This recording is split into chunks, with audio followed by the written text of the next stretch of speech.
start this month's webinar broadcast. Good morning, everybody. This is Robin Burrow. I'm the president for Omnikron, and we're going to bring you April's amazing webinar. We are co-sponsoring this with Lumnia Foundation. I'll tell you a little bit more about Lumnia in a minute. With me today, let me do some introductions. I have Heather King. Heather is our training director. Yay, Heather. Last time I pointed and it looked really bad because you guys were all in a different place from where I was like here and Heather was over here. So I'm not pointing today, just wave. And we also have Brad, our VP of Sales, Brad M. And we are honored by the presence of having Haley Glover, who is the strategy director for the Lumnia Foundation. And Haley is our celebrity keynote speaker today. Yeah, it's true. And we have some really, really great things to share with you. If you are in charge of corporate training, if you are a manager and you're getting you commission training for your team, or if you are a lifelong learner, which because you're on this webinar, I believe that you are a lifelong learner, you're going to really love what we have in store for you. Let me start with a few opening remarks. You can see the slide here. Everybody that attends today, if you're a PMP and you're looking for PDUs, you will get one PDU for attending the whole webinar. We can see if you attended the whole webinar. And you will earn an additional PDU if you fill out our survey at the end. So that's a twofer.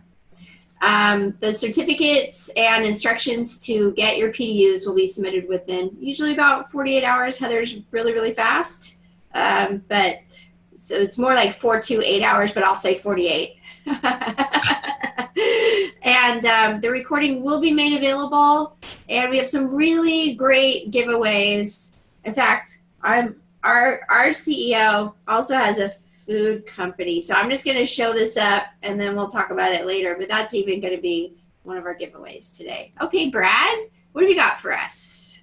Hey, well, all right. Good morning, everybody. Thanks for being with us today. Be very brief because I know Haley has a lot to share. So we always have this little segment before every webinar, news you can use. We always start with, we want to congratulate our winners. As you know, a lot of people are always winners on these PDUs webinars, and winning is exciting and fun. For all of those on the webinar who say, I never win anything, well, this is a different space for you because I can almost promise you have really good odds of winning. Last webinar, Kelly from Rabo Ag won our gift card. And you know what's funny is, we can clap for Kelly. Yes, but funny is there's 4 other winners, but they didn't give us their cell phone number. Oh. That's how we distinguish. We will text you if you win or not. So if you guys haven't, when you registered and you didn't give us your cell phone number, go ahead and just email me that with your name so I can attach that, to your registration because I don't want any more people like the 4 who I've been trying to reach without a cell phone. So anyway, give us your cell phone number so we can make sure you're a winner. And here's one of the most exciting things that I want to share with you today in news you can use. It's actually labeled, Did You Know? Omnikron has a staffing division. We service Fortune 100 companies and anybody who's really looking for talent. It's very difficult to do these days. We've mastered finding the best talent for organizations out there. From big projects to giant projects. Omnikron is thrilled to do that. But here's the exciting part. We do have a program that comes with free training, right? So if you got a big project coming up or you're looking for a certain talent, please reach out to Julissa. She's our director of recruiting, and she can definitely help you find the right talent. And then on top of that, that program also comes with free training for your organization as well. So it's something really exciting that you can take advantage of in regards to leveraging Omnikron. That's mind-blowing. Yes. Like Jackie Chan. That's mind-blowing. What? Free training and great staffing? That's mind-blowing. Oh. Hey, here's the next one. So it is mind-blowing. It's really exciting. Take advantage of it. I have one more slide to share here. This is my favorite slide, winning. I'm just glad Robin didn't put a picture of Charlie Sheen up there saying winning, right?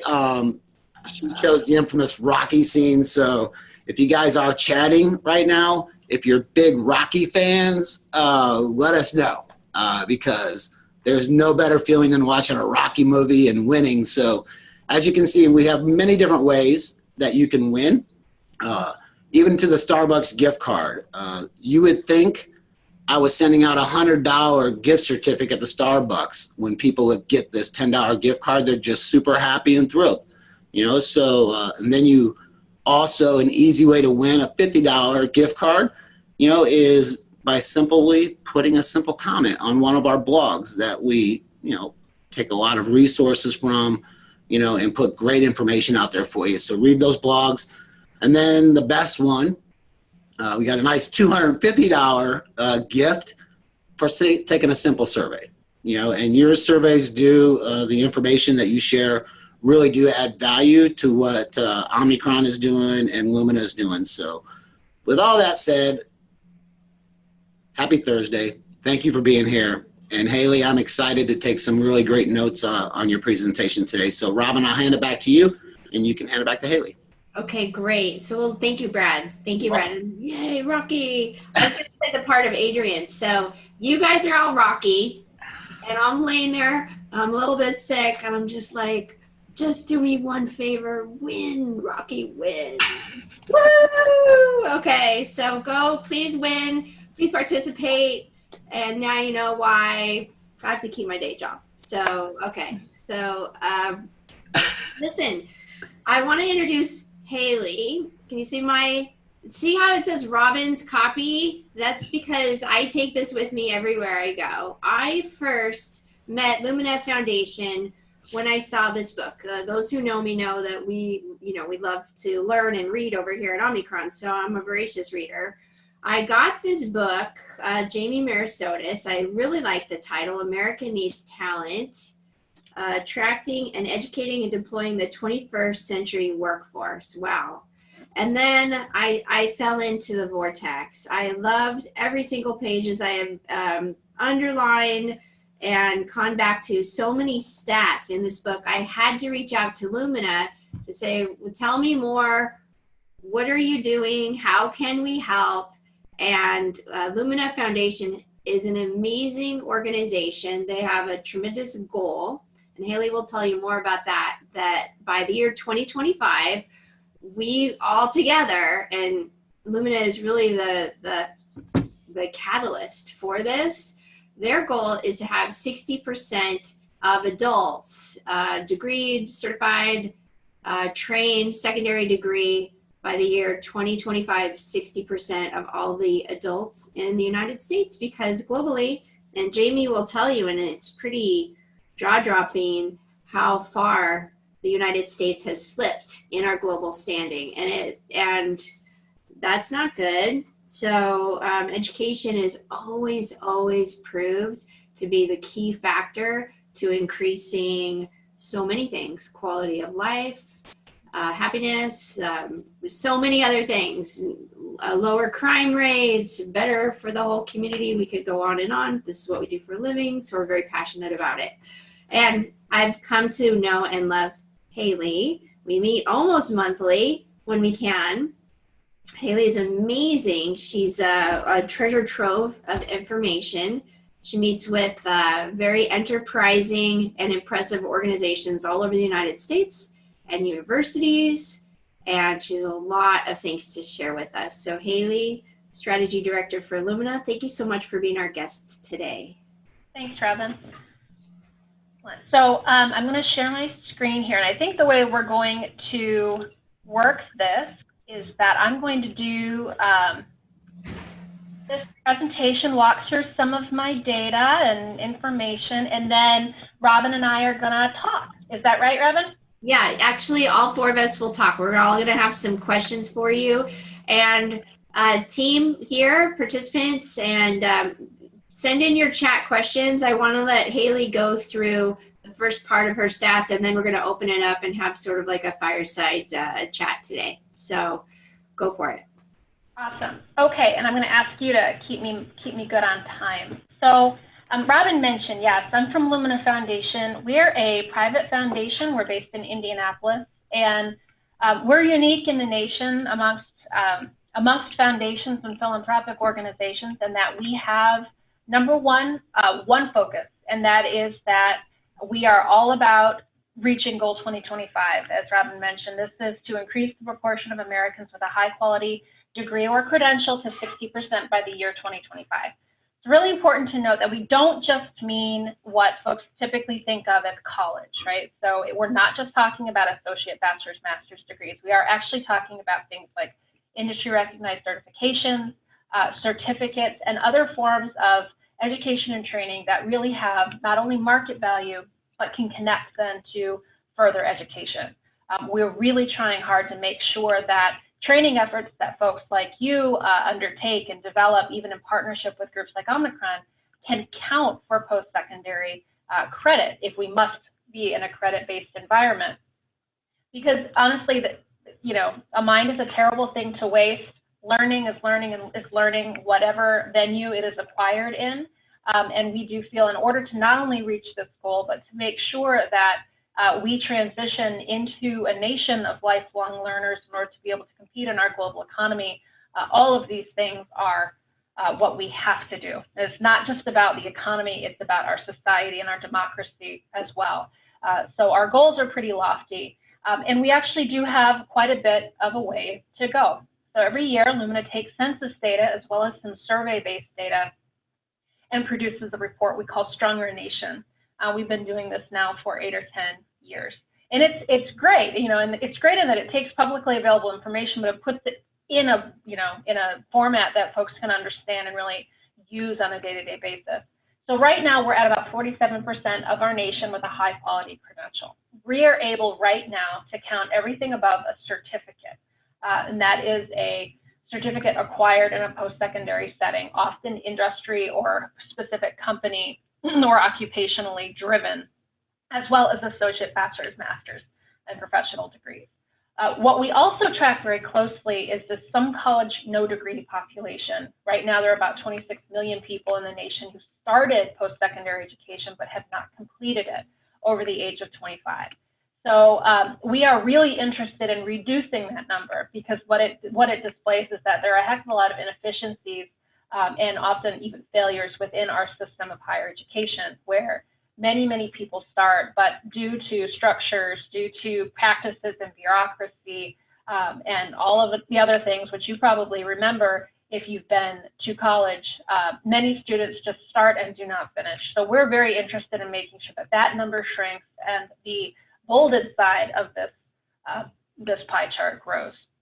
I will note we are up 9 percentage points since 2008, and that big bump happened in a couple years ago when we were first able to start counting certificates. Good job. Hey.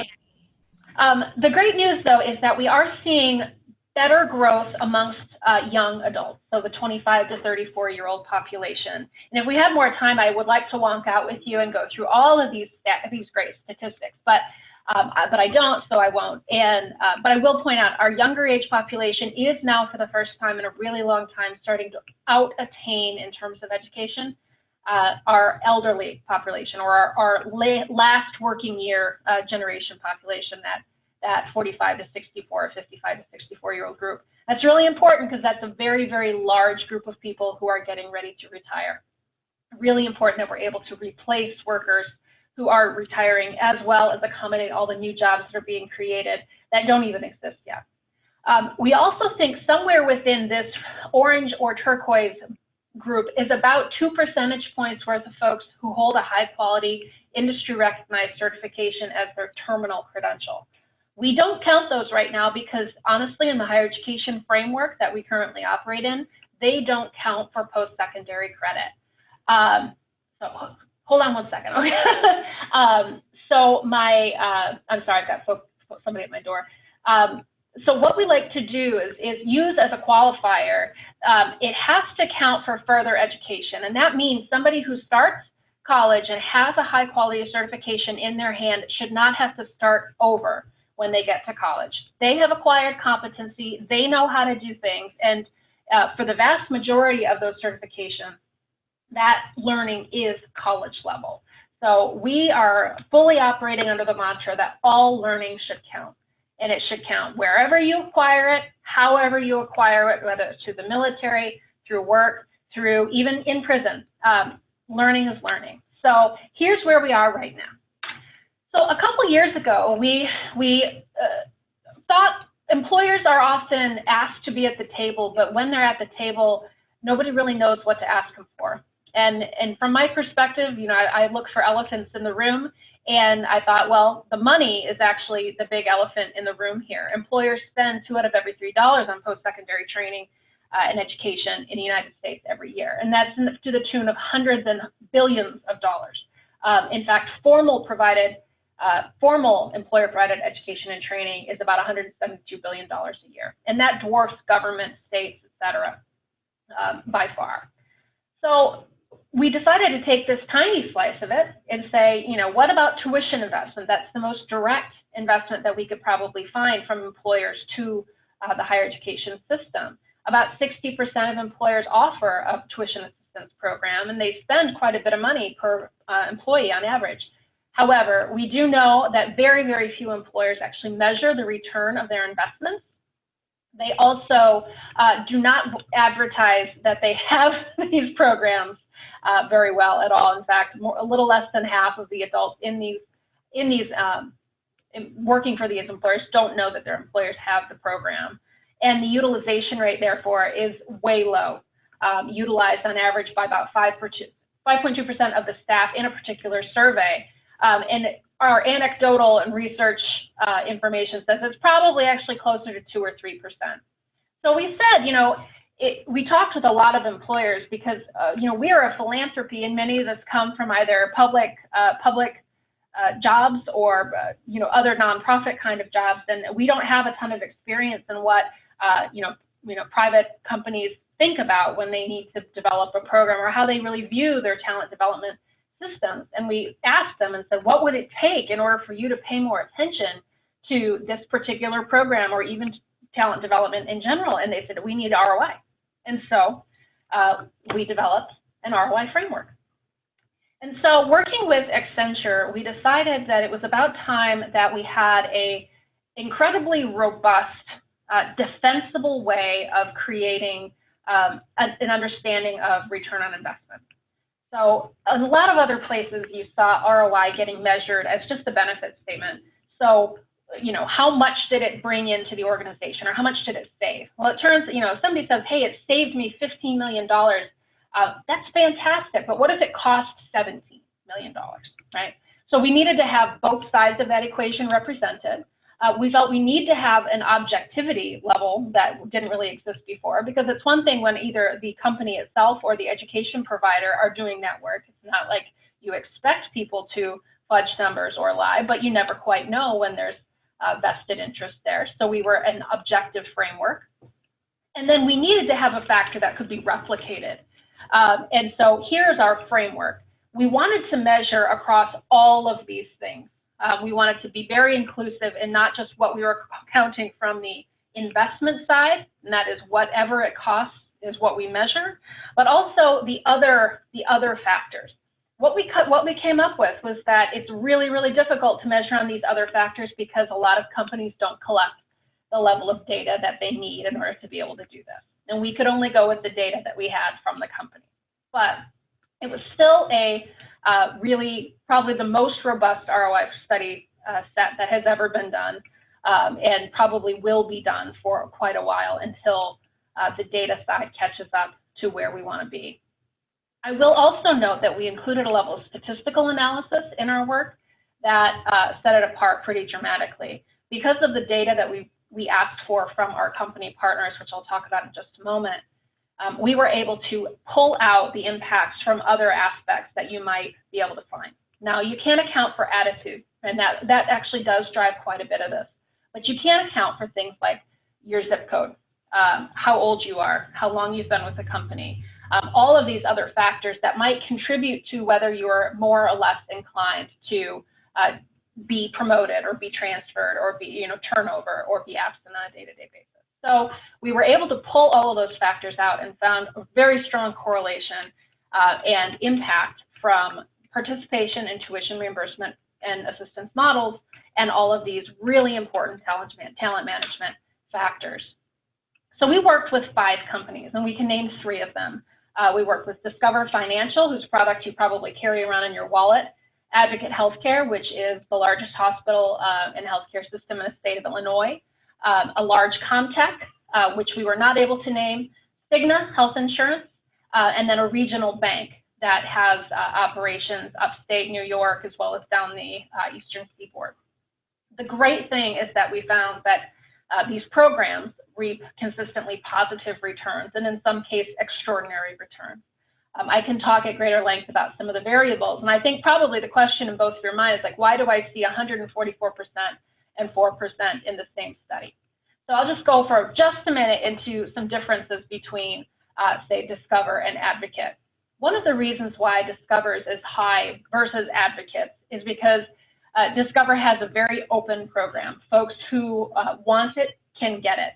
And also a quite robust system of, keeping costs low. So they did not use an external, at that time, they did not use an external administrator. They did it all in-house, and they were able to just really track all of this information. And I will show you a little bit more detail on their work. Now, Advocates is low because they actually had incredibly high utilization amongst their clinical staff, upwards of 20–25%. Now, think about it, that's a quarter of your workforce in any given time going through an education and training program. And these were particularly their nursing population. And so when you think about a nurse, that's a highly standardized position. There's not, the turnover cost is actually far lower for a nurse because you can hire nurses and not have to train them up consistently on things other than where things are located, because a nurse can do a job wherever he or she is based. And we also found that promotions were devalued in that nursing environment because there's not a whole lot of upward movement within the nursing career path, because it really does take going from, an associate to BSN in nursing. So there were some factors that kept that low, but we did actually see within Advocate on their non-clinical side, their more administrative side, a much higher ROI. So I'm actually going to go into depth a little bit on Discover's. So the way that we think about ROI is, what do they get over and above the dollar that they spent, right? They spent $7.6 million in their program over 3 years. And from that, they not only got back their dollar, but they avoided another $1.44 in talent management costs, hence the 144% ROI. We also saw, so that's just pure good business sense from that perspective.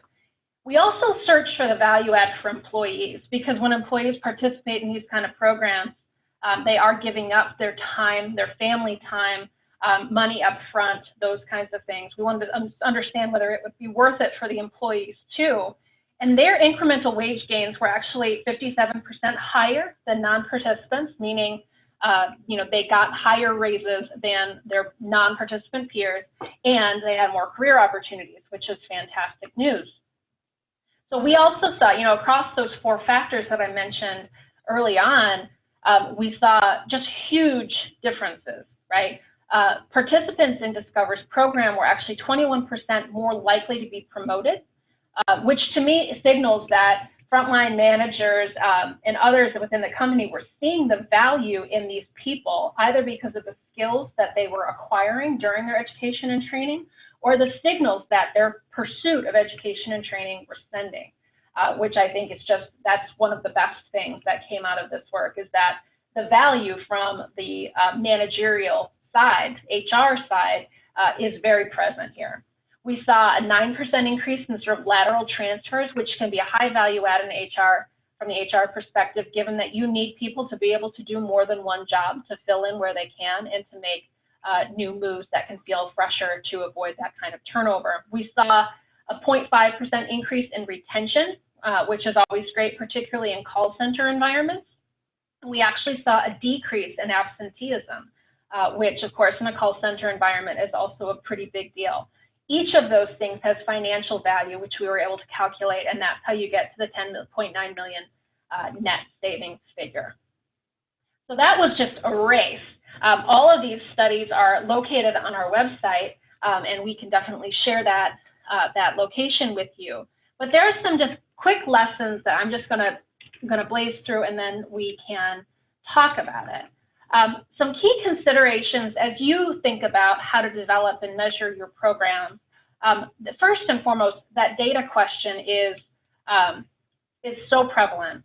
Our understanding going in was so, I'm laughing because it was really kind of funny from the perspective of, you know, I think from the private sector, a lot of us think that every private employer is Google, right? Every private employer is collecting all of this data and knows exactly where the data is. And what we really found was that a lot of employers don't even have basic attainment data. You know, you ask the question on the resume, you check it when you verify that they do have the credential that they have, and then it gets logged nowhere in your data system. So we were not even actually able, even with working with companies that have these robust tuition benefit programs, they were not able to say what proportion of their workforce had and did not have a post-secondary credential. And that was very surprising. We also saw some differentiation in terms of how programs were administered. Quite a few organizations, companies use groups like EdAssist or Guild or others to administer their programs simply because it's a heck of a lot easier for you as a company to write one check to one organization as opposed to 1,000 checks to 1,000 different colleges. And so that became a sort of key factor in either, in keeping costs down on the internal administration side, but also thinking about how those organizations can add value to your work. We actually saw some companies move as a result of our study. Cigna is one, from a reimbursement model to an assistance model. There are a lot of folks who will say, we're worried about skin in the game. We're worried about, not being able to recapture the cost that we think, and therefore we're going to go through a reimbursement model where, we will ask the employee to pay up front, and then we'll pay them back 6 months later after they finish the course and verify that they passed it.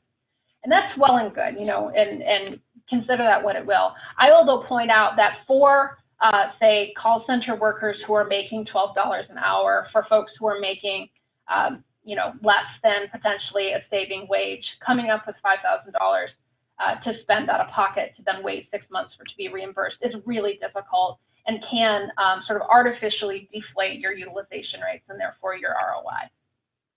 So we did see actually one company, Cigna, move to an assistance model. They also actually doubled the cost, the total eligible amount of their program because they saw their ROI was so high. I'll also point out that we did see some really high differences in equitable access and outcomes. In one company we studied, there was a more decentralized administration, meaning the decision to allow somebody to participate was actually based with a cost center manager. And that's all well and good. I mean, those folks, those frontline managers really do know their people better than anybody else in the organization. But when you think about it from an equity perspective, what we did see were some pretty interesting results in terms of what types of people got access to the program. We were not able in most cases to measure across demographic aspects, so we were not able to study in all of the contexts, like were white folks more likely to get access than people of color. But what we did see in a couple was that, yes, that was the case. And also that folks higher up in the organization were more likely to get access to the programs and the benefits than folks who are in the entry position. So we are always talking about how to ensure equity is baked into literally every priority.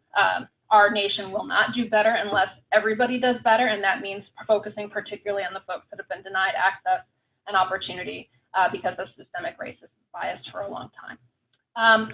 We've also seen organizations consider additional supports, and we can talk more about that potentially in our comments. But it takes a lot of time and energy and effort to go back to school. And a lot of folks, especially those who started but never finished, actually are experiencing like a trauma as they think about what they need to do and how they need to prepare themselves emotionally, intellectually for going back to college or even going for the first time. So a lot of times you do want to have somebody who's there to be a listening ear, a guidance counselor, and even to help somebody pick the right program at the right time for the right job. There's a lot of money wasted in this system as we think about, you know, how much money gets spent, and we're pretty keyed into how we can better support learners to cross the finish line. The last point I'll just bring up is thinking about your institutional partners differently. There's a huge variety. There's some sort of single type, you know, unilateral partnerships where you have a company and an institution, and every single student who can participate in the program will attend that institution. On the other side of that, you'll have any accredited institution is eligible. There are pros and cons for all of those models, and we can talk about those. But I will say that it's really important for you as folks who are making investments, folks who are setting directions for your company's talent future, to really understand fully what you are getting out of your post-secondary partners. Meaning you should understand what are their completion rates, how do they do for adult learners, how do they do for people of color, how do they do for part-time learners, and then even go deeply into programs. You know, what are their program level outcomes, so you can ensure that you're getting the best value for your money as you're supporting your workers to return to college.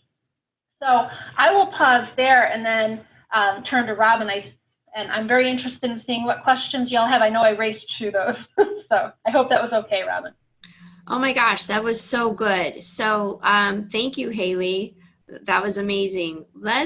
Can you go back to the stats slide for me? This one? And let me put my video back on. And for those of you who have some questions now, go ahead and put them in the chat. I have because I know about Lumina. So my initial question is, when the companies, let's go back to the other one showing the companies that participated in your survey, or tell me a little bit about how that data was collected, because I believe you partnered with Accenture. What I want to do is demystify that a little bit, because I think one of the reasons why companies don't do it is because it's arduous. Yes, well, it's not easy, that's for sure. And it was, the data collection process was variable, of course, across all these companies, right? We have a regional bank that has about, 20,000 employees versus the large contract, which is like 130,000 employees. And so, the data systems that drive those processes are different from place to place. So your difficulty is going to get. But I think the bottom line is that we were actually able to pull out and like list the data factors that actually make it possible to measure ROI. Right. So a lot of folks will be looking at, not only will they not have all the data components that you probably want, they'll be located in multiple systems across HR and across benefits side and across like performance data. So there's going to be a lot of individual company level translation that you're probably going to have to do if you want to do something like this. However, we have hopefully taken a step toward demystifying that process by saying, hey, if you have this data, you'll be at least in better shape and you can get to at least a baseline.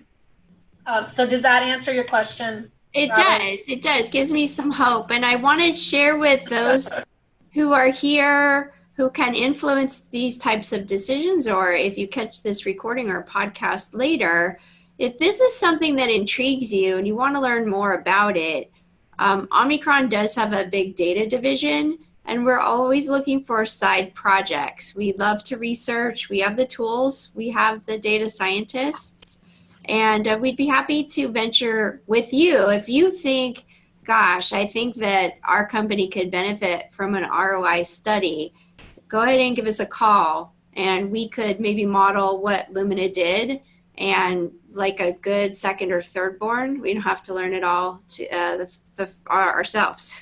We could take advantage of all that Haley and Lumina have learned. I do have a question from Ray, but Ray, hold tight because I still have my questions. So When Discover, you did talk a little bit about this.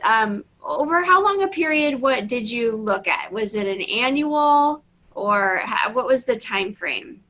Sure. We did a 3-year analysis with almost all of them. I want to say I think we did 3 years across all 5 companies.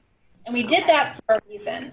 Number one, because we were going to be deploying regression and multivariate statistics, within this, we needed to have high ends, right? So that was just the sort of logistical thing that we needed to be able to do. We also really understand, when we were studying here, this was back in 2016, we were still coming off the recession, and we knew that from year to year, your spending and behavior is actually going to shift wildly, depending on what point your system's in, right? And I would actually expect, if we were to go back and restudy advocate healthcare and take a look, pre-Affordable Affordable Care Act, post-Affordable Care Act, and now in this new world that we're in where who knows what's going on, then we probably would actually see different ROI and different spend. So we wanted to normalize as much as we can across multi-years, as well as have high enough numbers to measure that we could say, hey, this is a multi-year investment for almost everybody, because students can't finish a college degree in 1 year.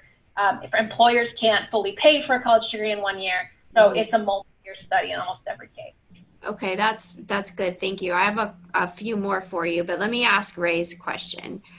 Ray wanted to know, in educational attainment, how has each section changed? So I think it's the pie chart over the last 10 years. Example, has college percentage increased or decreased? So overall attainment is actually up. Like I said, it's up 9 percentage points. The biggest difference, like I said, was that a couple, 2 or 3 years ago, we started counting the purple slot of this pie chart. We started counting certificates. So you saw a bump 2 or 3 years ago from, say, 42 to, or 40 to 45%. But overall, we are growing, and as a nation, we are up 9 percentage points. We are seeing, and I can definitely do some more charting for you, Robin, and get this out to the group. And it's very exciting, actually, because we're seeing really strong increases in, like I said, the young population, the 25 to 34-year-old population. And so that line is moving higher faster than your older generations. We're also seeing stronger increases in attainment amongst young people of color, so Latino and Black and Native American populations, which is also very gratifying. One of the things that we measure as an organization is the gap between populations. And so when you think about, white and particularly Asian populations typically have out-attained for a very long time over Black, Hispanic, Latino, and Native American populations. And I mentioned the reasons behind that. I mean, I think we have to be frank about it. Our systems have not served those students well for a very long time. But we are seeing ticks up in those growth, and we are seeing elimination or at least reduction of those gaps in some states. And so I'm more than happy to send the link to Stronger Nation, which shows you a sort of time lapse of, Oh, okay. Okay, good. Those other stats. Hey, Haley, can I jump in here real quick? Of course. Okay. I just, since we're on the topic, first of all, I have a comment. This subject could not come at a more perfect time for me personally. I just started my MBA program this past week, so that feeling of overwhelmingness, yeah, I get it already. So, and having working full time, it's a task for sure. But I was just curious, since we were just talking about it, why do you think, and you may or may not know this at all, but why do you think there is an increase in the students between the ages of 25 to 34? Sure. I'm just curious about that. Well, yeah, I mean, for a long time, there has been a push toward access, right? And that, a lot of that gets framed as a lot of push in a high school setting to get ready for college, fill out your FAFSA, your federal financial aid form, apply to college. I mean, all of these activities, right, that we've seen over the last decade and a half, oriented toward getting those traditional age students ready for and to college. Now, We have actually taken in more recent years, in the last 5 years or so, a much harder look at adult attainment. So going back, that is actually why I think we're seeing stronger growth in that 25 to 34-year-old population. It's really gratifying. One of the things that I always point out, and I have it in a different deck, which again I can share, is if we take a look, you mentioned, Robin, earlier in your comments about internationally, right, amongst developed nations, there's OECD data, and it shows, from as close to an apples-to-apples comparison as you can get across all of these countries, what does it look like for post-secondary attainment? And so what you see is that if you take everybody in aggregate, United States is not number one. In fact, we're 13th or 14th. So we are being out-attained by Canada, Korea, Finland, a variety of countries, a huge variety of countries, right? We actually look a heck of a lot more like Israel when it comes to intergenerational attainment as well, meaning we have decided somewhere, over the last 4 decades that about 44, 45% is good enough for us, right? Where we haven't seen huge increases like Japan, where if you take a look at their older population, their 55 to 64 population, and their 25 to 34-year-old population, the span between those generations in terms of attainment is just huge. And it's actually being accompanied by huge growth in literacy and numeracy as well. So they're not just printing diplomas, which I think is probably a first reaction when a lot of folks see that data.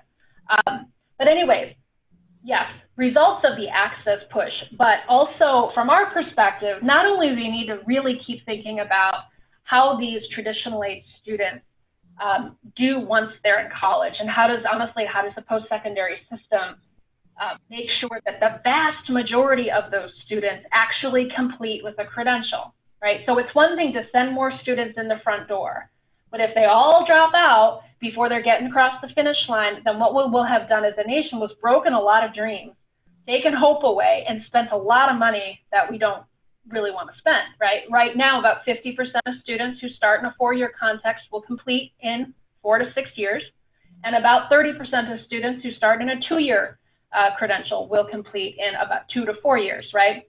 Which, if that was, if you walked into a hospital and somebody said you have a 50% chance of walking out on the other side of that, I don't think anybody would go to that hospital or pay those insurance premiums. So the point is, we are much more concerned about success, right? Access plus success equals attainment. You have to grow both of those numbers to get to the what we want. I like that. I have a couple of questions. I'm writing that down. Access plus success. So noted. Okay, I have a couple questions here from one person who we know and love, one of our lifelong learners, Stacy. I almost think, Stacy, this question is more for Omnikron, but let's ask it. My experience is similar to the data you have shared. This is true. We could vouch for this. Stacy has an MBA and a CSM, PMP, and IDLE expert certifications. Rock on, woman. I don't know how you do it, but I know where you did it. I would like to take advantage of my employer's generous tuition reimbursement. So Stacy is in the 171 billion part of the pie, but don't know what courses or certifications would be worth my limited time to take. I don't know, Haley, if you can answer that. What have you seen? Well, so some companies, in response to this, are getting much smarter about the array of things that are eligible. So I'll talk about Cigna for just a second.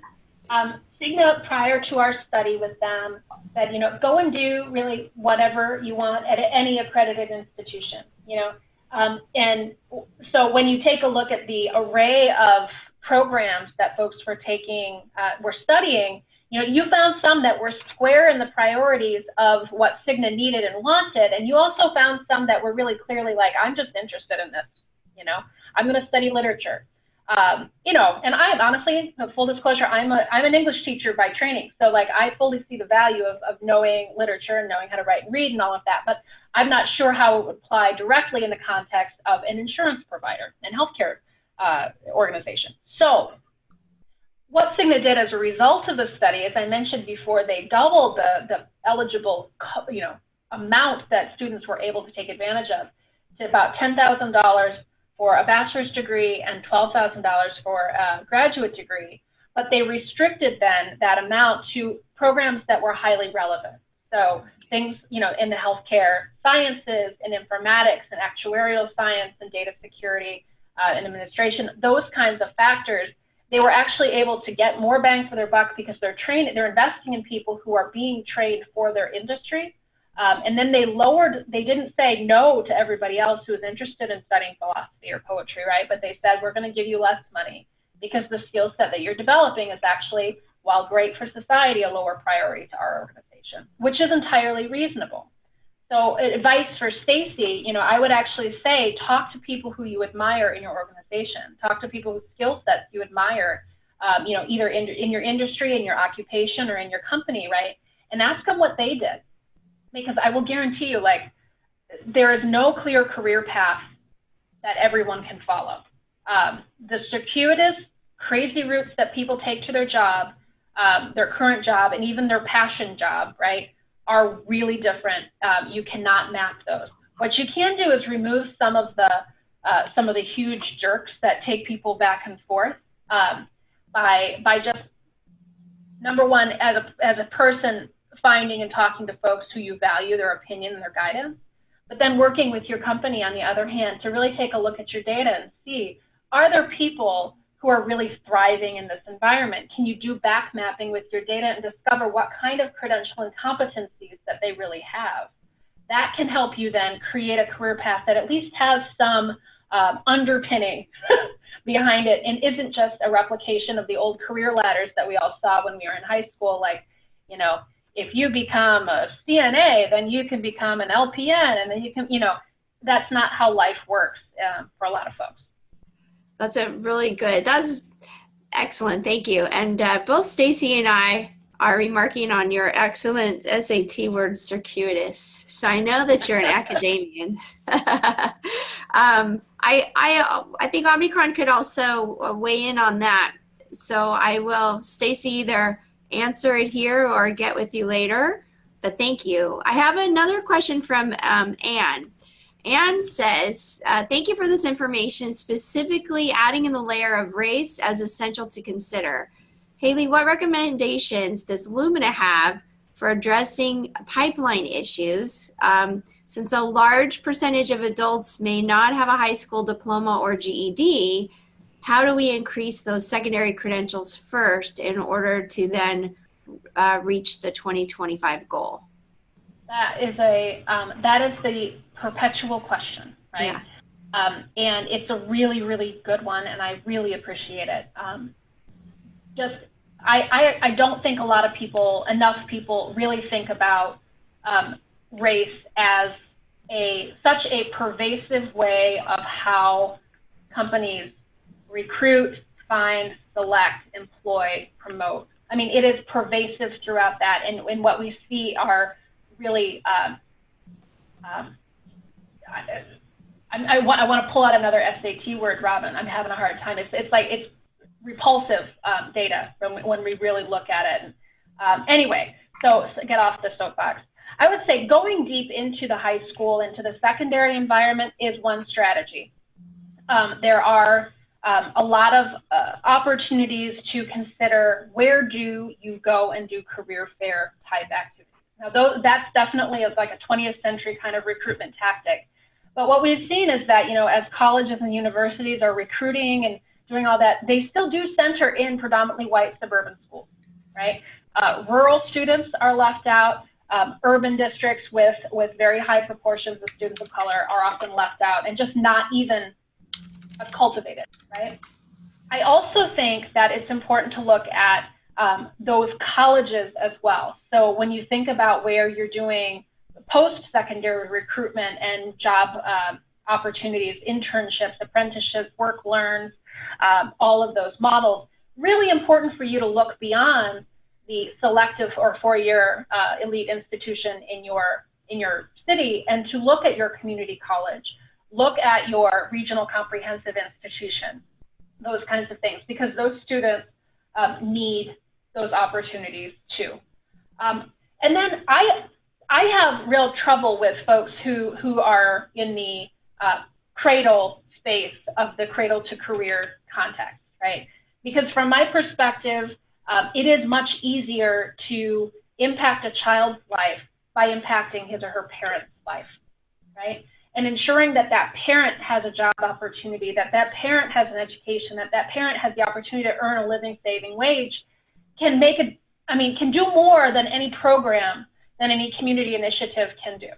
And so I would encourage you also to think about how you identify workers from your community-based organizations, work with your community centers, work with your workforce entities, work with your workforce development centers, recruit folks who are coming out of non-institutional degree settings, if that is the the kind of work that you're in.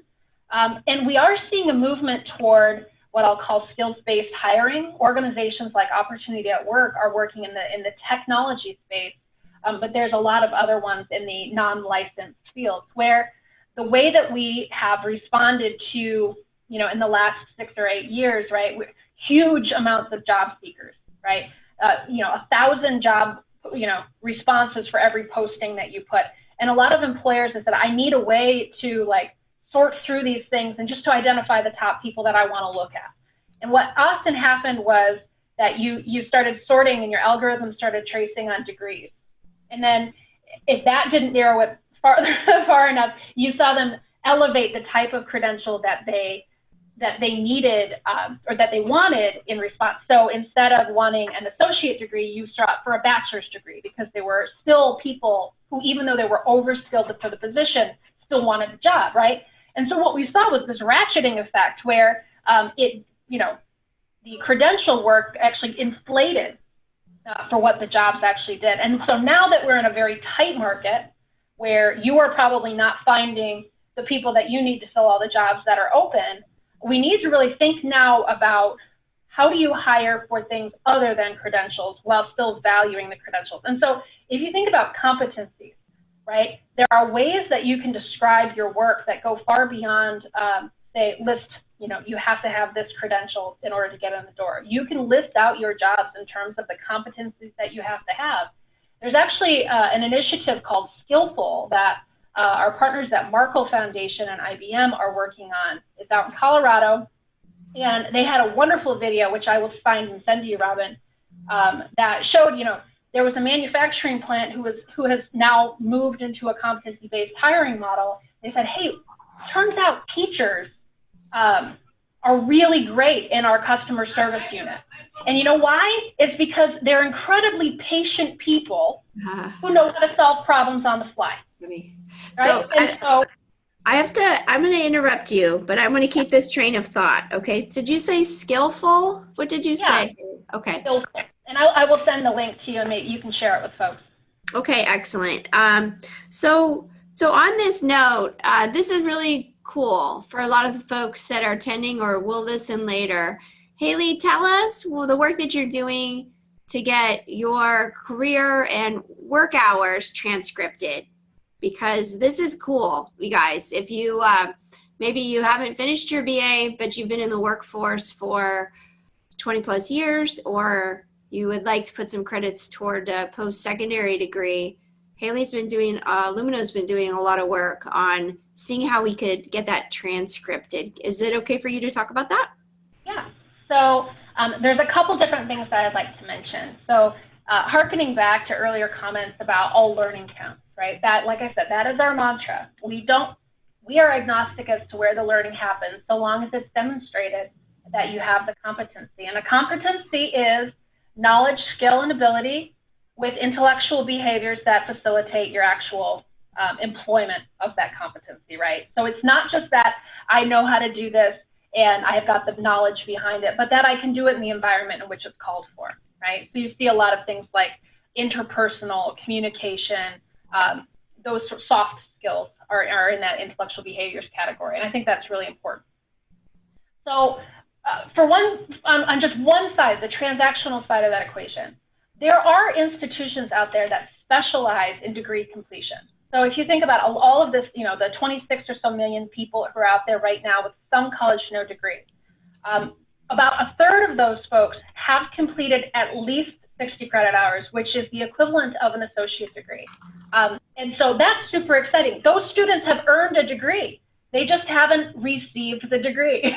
So we are supporting work across a huge variety of states to make sure that those students who have earned their credential can get the credential that they've earned, right? Due to which, variety of factors, they transferred from a 2-year to a 4-year institution before they got an associate degree, but then they never finished at the 4-year institution, those kinds of things. So we'll be rolling those opportunities out to states coming up here, which I'm very excited about. I'm excited about it too. Haley, we have a few minutes. Brad, do you have one question? And then I have the question. I have a great question. Okay. I don't know if Haley can answer it, but through my experience of communicating with individuals and companies that offer the amazing benefit of tuition, whatever type of program it is, why is it, from your experience, is there such a lack of knowledge in the employee space?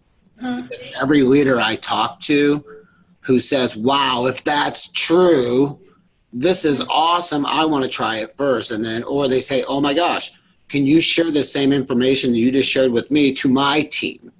Right? So literally from mid-level management in every company I've spoken to, there's a big void of knowledge on the program. And then there's other things that it's like the devil's advocate. They're like, people are afraid to use it because they think their company is going to come back after them, right, to pay them back if something gets in the way or life happens and they don't finish. So there's a lot of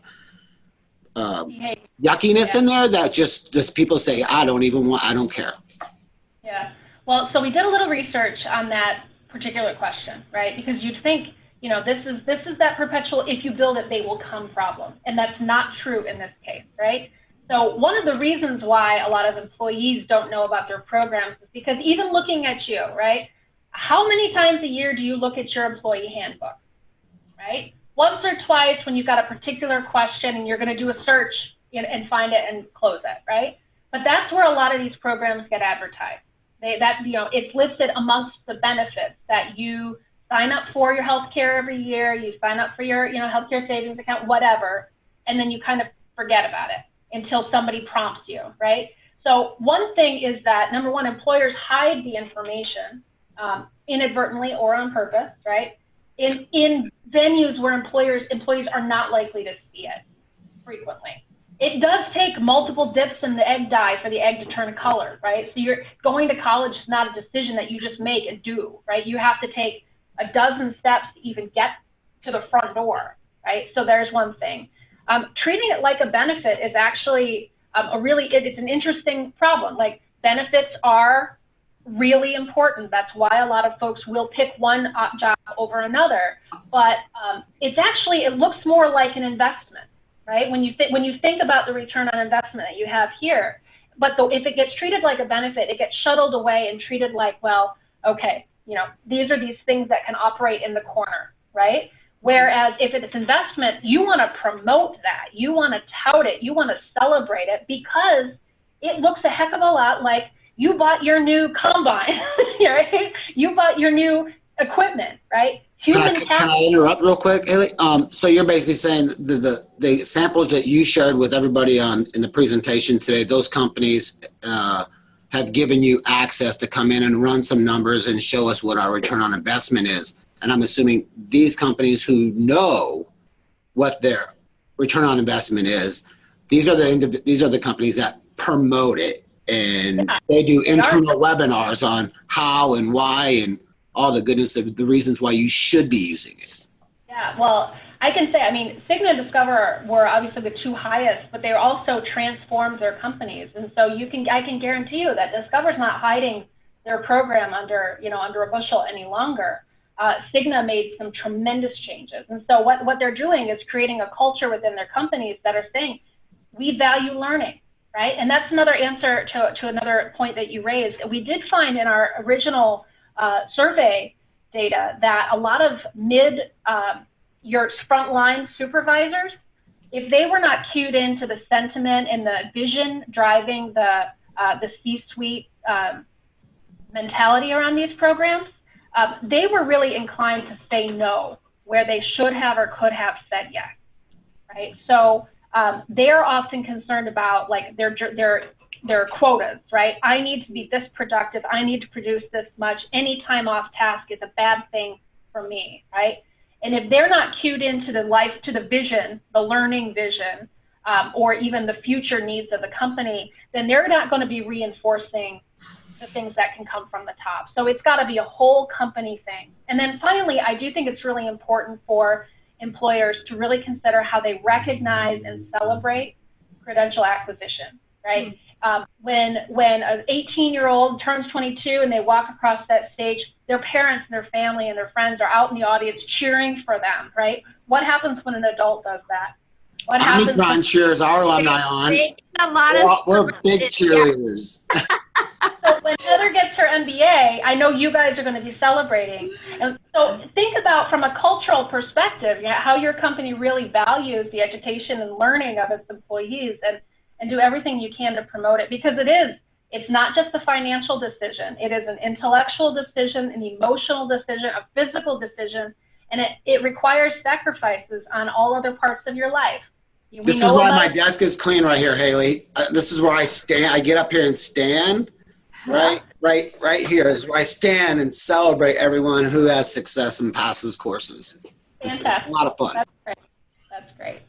Wow. Haley, unfortunately, we are out of time, but I think I could do a whole other conversation with you. You got me really thinking about how to help companies get aligned. Like if you took those findings to the CEO and the board of any company and said, look, really, you're looking for love in all the wrong places. You're working on innovation. Meanwhile, you have 10,000, 100,000 employees, and we could increase return on investment and improve the entire workforce right here, right? Without doing anything fancy. And then we'd have to get everybody aligned, because I really love how much confusion you lit up. The manager has quota to get stuff done. The students don't know, it's hidden. I love is it a benefit or is it an investment? That was a really, really good point. So I think obviously Omnikron is very, very passionate about this. Lumnia is passionate about this. I'm going to let you go in 1 second. I'm going to read something from Jamie's book, which really caught me. I'm on page 173, and then there's all kinds of goodies for you guys that we'll follow up with. Even if you had to go, we'll catch you up on the recording. But companies demand a deeper and broader set of skills from their workers, not just the cognitive skills, but interpersonal skills and other non-cognitive competencies. Employers have raised entry-level education requirements for their workers and expect them to engage in lifelong learning on the job. Okay. So as Lumnia is trying to raise the stats for degrees and certifications, even if you have some or one, you have to keep on, because that's just the way that things are going these days. We have to be lifelong learners. Things are going too fast, and there's so many demands on us. We switch gears so fast now.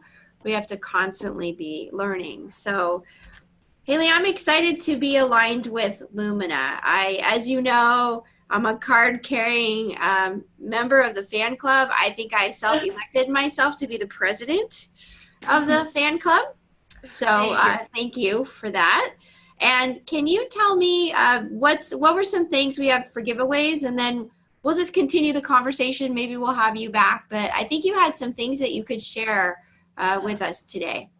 Absolutely. So first, I'll follow up with references to some of the data points that I mentioned throughout today's conversation, and especially Stronger Nation, our attainment report, as well as links to the actual ROI studies that I've done. over the last couple of years. We also have developed a, it's an Excel based, so it's sort of it's not a back of the envelope by any means, but it's a straightforward way that you, if you've got the data handy, as well as the data components that are listed there, it's a way that you can measure ROI for your own company, even if it's just to set a benchmark, just to create some buzz within your group. I would also be thrilled if any of you decided that you wanted to reach out. I do a lot of conversations one-off with people, and it's always a learning experience for me because the context from company to company is so different. And every time I talk to an employer or an HR professional, I learn something that can then help another down the road. So I would encourage you, please do reach out. My email number and Twitter are down at the bottom of the page here. So, but thank you, Robin and team, for this opportunity. I've really had a good time. I'm excited. And Haley, I decided you're going to be our winner today of today's raffle of Bosch's home-style chutney, and we're going to send you a couple flavors. Oh my gosh. Yeah, people think we do training and staffing. No. It's all about the food. You were a chutney manufacturing firm. That's great. Yeah. So there you go. So you're the winner today. You're the proud winner. And we're all winners from being together today and from hearing this great information. We'll be sharing the slides with you, and let's keep the discussion going. Brad, thank you. Thank you for getting up on your desk and cheering every time one of our— Oh, it's a pleasure. I love doing it. I know we all love doing it. It's a cert. And thank you, Heather, for just having it all come together so nicely all the time. So thanks, everybody. We'll see you on May 24th. I have another good friend and author, Linda, who's written the book, How to Future-Proof Your Workplace. And I promised to send the notes out a little earlier this time. So thank you very much. Thank you. Thanks, everybody. Thanks, Haley. Bye. Thank you. Bye, Haley.